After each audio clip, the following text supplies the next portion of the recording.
Hello दोस्तों, स्वागत है हमारे नए वीडियो में। आज की वीडियो में हम लोग एक रोमांटिक ड्रामा मूवी को एक्सप्लेन करने वाले हैं। इस मूवी के कहानी में हम लोग एक ऐसी औरत को देखेंगे जिसकी एक खूबसूरत नौकरानी होती है। ये औरत अपने नौकरानी से काफी क्लोज होती है और ये बात इसके हस्बैंड को पसंद नहीं आती है। जब भी ये हस्बैंड वाइफ इंटीमेट होते थे वो नौकरानी इन दोनों को देखती थी। आखिर इन तीनों के बीच में कैसा रिश्ता है ये हम लोग इस वीडियो में आगे देखेंगे। तो चलिए इस मूवी को शुरू करते हैं। मूवी के स्टार्टिंग में हम लोग सोफिया को देखते हैं। सोफिया ईवा नाम की औरत के यहाँ एक नौकरानी का काम करती थी। वो ईवा की बेहद खास नौकरानी थी। ईवा जहाँ भी जाती सोफिया भी उसके साथ जाती थी। कहने को तो ईवा सोफिया की नौकरानी थी, लेकिन दोनों के बीच में बहनों की तरह प्यार था। सोफिया ईवा के हर काम को किया करती थी। वो उसके खाने पीने से लेकर उसके नहाने तक का इंतजाम करती थी। सोफिया ईवा के इतने करीब थी कि ये बात ईवा के हस्बैंड जोश को पसंद नहीं आती है। कभी कभी जब ईवा और जोश नींद में होते थे तब अचानक सोफिया उनके कमरे में आकर अपना काम करने लगती थी। इसलिए सोफिया को लेकर अक्सर ही ईवा और जोश के बीच में झगड़े होते थे। असल में बात ये थी कि कई सालों पहले ईवा का घर जल गया था। उस आग में ईवा की माँ और सोफिया के माता पिता की मौत हो गई थी, जबकि ईवा और सोफिया किसी तरह बच गए थे। इस हादसे के बाद सोफिया अनाथ हो चुकी थी, इसलिए ईवा के पिता ने सोफिया को गोद ले लिया और यहीं पर से ये दोनों बहनों की तरह रहने लगी। लेकिन सोफिया के माता पिता तो नौकर थे, इसलिए बड़ी होकर सोफिया भी घर के काम काज करने लगी। एक रात ईवा के पिता की तबीयत बहुत खराब हो जाती है और तब उन्होंने सोफिया से एक वादा लिया, चाहे कुछ भी हो जाए वो ईवा का साथ नहीं छोड़ेगी। एक दिन जब ईवा नहाने की तैयारी कर रही थी तभी सोफिया खास तरह की जड़ी बूटियां लाती है और उसे पानी में डालकर ईवा को नहलाने लगती है। लेकिन जिस तरीके से वो ईवा को छू रही थी ये देखकर जॉस को काफी बुरा लगता है। जॉस सोफिया से चिढ़ने लगा था, इसलिए वो सोफिया को अब बात बात पर डांटता है। इधर सोफिया अपने आप को खुश रखने की कोशिश करती। वो अपना ध्यान भटकाने के लिए तस्वीरों से भी बातें किया करती थी। ऐसे ही एक रात जब सोफिया अपने कमरे में जा रही थी तभी उसे ईवा के कमरे से आवाजें सुनाई देती हैं। वो यहाँ पर रुक जाती है।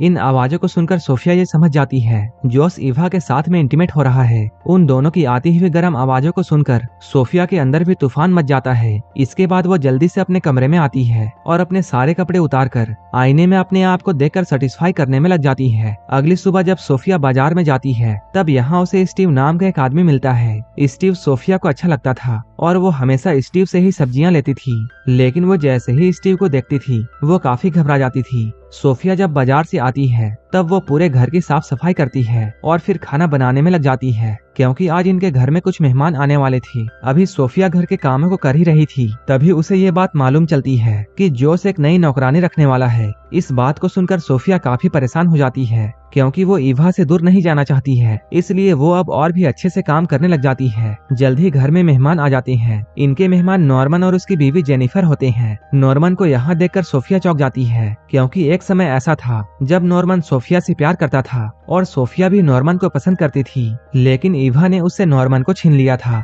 नॉर्मन के यहाँ आने से सोफिया घबरा जाती है और हड़बड़ी में गलतियां कर देती है, जिसे देखकर जॉस उस पर बहुत गुस्सा करता है और वो सबके सामने सोफिया को डांटता है। थोड़ी ही देर बाद मेहमान चले जाते हैं। अब जॉस और ईवा के बीच में हमेशा की तरह झगड़ा शुरू हो जाता है और आज भी इनके झगड़े की वजह सोफिया थी। रात में सोफिया जब अपने कमरे में थी तभी ईवा उसके पास आती है। ईवा उससे कुछ भी नहीं कहती है, बस चुपचाप उसके पास लेट जाती है। लेकिन सोफिया उसे देखकर ये समझ जाती है कि उसे अब इस घर से जाना होगा। अगले दिन जैसे ही सुबह होती है सोफिया अपना सामान लेकर जाने लगती है, लेकिन जॉस उसे रोकते हुए ये कहता है, मैं तुम्हें यहाँ से निकालना नहीं चाहता हूँ, मैं तो बस इतना चाहता हूँ कि तुम हर वक्त हमारे साथ मत रहो। जॉस के इशारे के वो समझ जाती है और वापस वो अपने काम में लग जाती है। इसके अगले दिन सोफिया नॉर्मन से मिलने के लिए जाती है। यहाँ ये दोनों बहुत सारी बातें करते हैं। नॉर्मन के पूछने पर सोफिया उससे कहती है, ईवा के पिता ने मुझे बाप का प्यार दिया था, लेकिन वही ईवा ने कई बार मुझे नीचा दिखाने की कोशिश की, क्योंकि वो अपने पिता का प्यार किसी के साथ भी बांटना नहीं चाहती थी। नॉर्मन से बातें करते हुए उसे काफी अच्छा लग रहा था,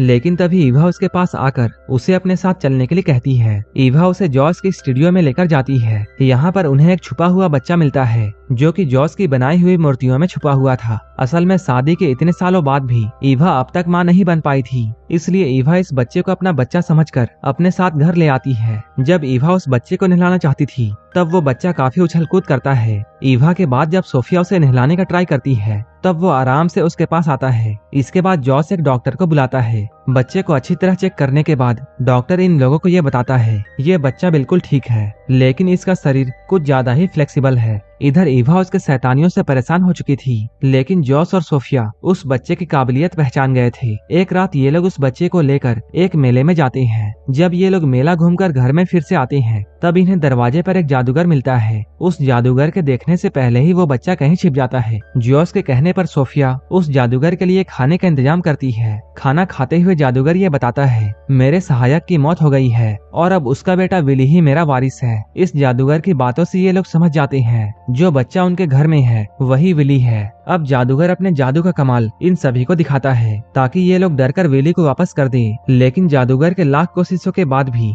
ये लोग उसे विली के बारे में कुछ भी नहीं बताते हैं। अब सोफिया विली का ध्यान रखने लगी थी, जिससे ईवा को उससे जलन होने लगती है। सोफिया ये सारी बातें नॉर्मन को बताती है। वो उसे ईवा को माफ करने की सलाह देता है। अब सोफिया फिर से नॉर्मन के करीब आना चाहती थी और इसलिए उसने अब नॉर्मन के घर में आना जाना शुरू कर दिया था। नॉर्मन से मिलकर उसके अंदर भी इंटीमेट होने की इच्छाएं जागने लगी थी। वो हर वक्त बस अपनी प्यास मिटाने के सपने देख रही थी। एक तरफ वो नॉर्मन के करीब आना तो चाहती थी, लेकिन वहीं इधर वो स्टीव के साथ में भी अपना अच्छा समय बिता रही थी। स्टीव से मिलकर जब वो अपने घर में आती है, तब यहाँ पहुंचकर वो एक पुलिस वाले को देखती है। ये पुलिस वाला जॉस का दोस्त होता है। वो यहाँ जॉस से कहता है, जादूगर पर बैंक लूटने का आरोप है और पुलिस को इस बात का शक है कि इस काम में एक दुबले पतले बच्चे ने बैंक लूटने वालों की मदद की है और पुलिस को ऐसा लगता है कि वो बच्चा तुम्हारे घर में है, इसलिए पुलिस तुम्हारे घर में जांच के लिए आ रही है। ये सुनकर जॉस और सोफिया सोच में पड़ जाते हैं। अब ये लोग उस बच्चे को खिला पिलाकर मोटा करने की कोशिश में लग जाते हैं, ताकि कोई भी उसे पहचान ना पाए। इसी बीच सोफिया को ये मालूम चलता है कि स्टीव उसकी एक सहेली से शादी करने वाला है। ये जानकर उसका दिल टूट जाता है। अब पुलिस जॉस के घर पर आती है, लेकिन उनके कहने पर जब विली को बुलाया जाता है, तब विली को देखकर पुलिस वापस जाने का फैसला करती है, क्योंकि जॉस और सोफिया ने उसे खिला पिलाकर कम्प्लीटली चेंज कर दिया था। अब सब कुछ ठीक हो गया था। विली के बचने पर सब लोग बहुत खुश थे। विली खुश होकर इधर उधर कूदने लगता है और सोफिया उसे पकड़ने के लिए उसके पीछे पीछे भागती है। इसी बीच उसकी नजर ईवा और नॉर्मन पर जाती है, जो एक दूसरे के गले लगे हुए थे। उन दोनों को एक साथ देखकर सोफिया का दिल फिर से टूट जाता है। वो उदास होकर बाजार की ओर जाने लगती है, लेकिन तभी स्टीव उसके पास में आकर ये कहता है, मैं सिर्फ तुमसे प्यार करता हूँ और अगर तुम हाँ कहो तब हम लोग शादी करके किसी दूसरे शहर में चले जाएंगे। वो स्टीव से शादी तो करना चाहती थी, लेकिन वो ईवा को भी छोड़ना नहीं चाहती है, इसलिए सोफिया उसे मना कर देती है। इसके काफी दिनों के बाद जॉस अपने घर में एक पार्टी देता है, जिसमें वो और ईवा सभी के सामने विली को गोद लेने वाले थे। ये देखकर पार्टी में आए सभी लोग ईवा की तारीफ करने लगते हैं, क्योंकि उसके पिता कायल ने भी सोफिया को गोद लेकर उसकी परवरिश की थी। लेकिन आज पहली बार सोफिया को ईवा के तारीफ से गुस्सा आ रहा था। वो यहाँ पर जॉस को ईवा और नॉर्मन के रिश्ते के बारे में बताना चाहती थी। जैसे ही उसे ये मौका मिलता है, वो सभी के सामने ये बात बोल देती है। वो जॉस से कहती है, जिस नॉर्मन को तुम अपना दोस्त कहते हो, वो तुम्हारी वाइफ का आशिक है और वो दोनों आज भी इंटीमेट हुए थे। सोफिया की इन बातों को सुनकर नॉर्मन की वाइफ को अचानक दौरा पड़ जाता है। तभी सोफिया भागकर घर में आ जाती है। घर के अंदर आकर वो अपना सामान बांधने लगती है, ताकि वो यहाँ से कहीं दूर जा सके।